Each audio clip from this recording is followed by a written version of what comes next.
ನಮಸ್ತೆ ಪ್ರಿಯ ವೀಕ್ಷಕರೇ, ನಾನು ನಿಮ್ಮ ಪಂಡಿತ್ ಶ್ರೀ ಕುಮಾರನ್ ಗುರೂಜಿ. ನೀವು ಸಾಲಕ್ಕೆ ಸಿಲುಕಲು ಪ್ರಮುಖ 4 ಕಾರಣಗಳು.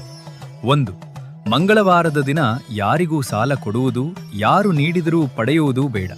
ಈ ದಿನ ಸಾಲ ನೀಡಿದರೆ ಅಥವಾ ಪಡೆದರೆ ಆ ಹಣ ಜೀವನ ಪರ್ಯಂತ ನಿಮ್ಮ ಹಿಂದೆ ಬರುತ್ತದೆ. ಅದು ದುರಾದೃಷ್ಟ ಮತ್ತು ಆರ್ಥಿಕ ಸಂಕಷ್ಟವನ್ನು ತಂದೂ ಬಿಡುತ್ತೆ. 2. ಮಂಗಳವಾರ ಮತ್ತು ಶನಿವಾರದಂದು ಉಪ್ಪು ಖರೀದಿಸಬೇಡಿ. ಈ ದಿನಗಳಲ್ಲಿ ಉಪ್ಪು ಖರೀದಿಸುವುದು ಸಾಲ ಮತ್ತು ಹಣದ ಕೊರತೆಯ ಸಂಕೇತವಾಗಿ ಪರಿಗಣಿಸಲಾಗುತ್ತದೆ. 3. ಪೂರ್ವ ದಿಕ್ಕಿನಲ್ಲಿ ಕನ್ನಡಿ ಇಡಬೇಡಿ. ಇದು ಗಂಭೀರವಾದ ವಾಸ್ತುದೋಷಗಳನ್ನು ಉಂಟುಮಾಡಿ ನಿಮ್ಮ ಹಣದ ಹರಿವಿನಲ್ಲಿ ಅಡ್ಡಿಪಡಿಸಬಹುದು. 4. ಮನೆಯ ಮುಖ್ಯದ್ವಾರದ ಬಳಿ ಕಸದ ಬುಟ್ಟಿಯನ್ನು ಇಡಬೇಡಿ. ಇದು ಲಕ್ಷ್ಮೀದೇವಿಯ ಪ್ರವೇಶವನ್ನು ತಡೆಯುತ್ತದೆ ಹಾಗೂ ಹಣದ ನಷ್ಟಕ್ಕೆ ಕಾರಣವಾಗಬಹುದು. ಈ ಸಣ್ಣ ಎಚ್ಚರಿಕೆಯಿಂದ ನಿಮ್ಮ ಜೀವನದಲ್ಲಿ ಸಾಲದ ಸಮಸ್ಯೆ ದೂರ ಮಾಡಬಹುದು. ಮನೆಗೆ ಧನ ಮತ್ತು ಶಾಂತಿ ತರಲು ಈ ಟಿಪ್ಸ್ ತಪ್ಪದೇ ಅನುಸರಿಸಿ. ಎಲ್ಲರಿಗೂ ನಮ್ಮ ಜ್ಯೋತಿಷ್ಯ ಕಣ್ಣು ಯೂಟ್ಯೂಬ್ ಚಾನಲ್ಗೆ ಸ್ವಾಗತ.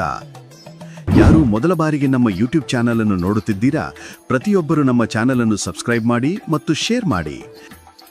ನಿಮ್ಮ ಜೀವನದ ನಾನಾ ರೀತಿಯ ಸಮಸ್ಯೆಗಳಿಗೆ ಗುರೂಜಿಯವರು ಸೂಕ್ತ ಹಾಗೂ ಶಾಶ್ವತ ಪರಿಹಾರ ನೀಡುತ್ತಾರೆ. ಗುರೂಜಿಯ ಭೇಟಿಗಾಗಿ ಈ ದೂರವಾಣಿ ಸಂಖ್ಯೆಗೆ ಕರೆ ಮಾಡಿ 7090402666.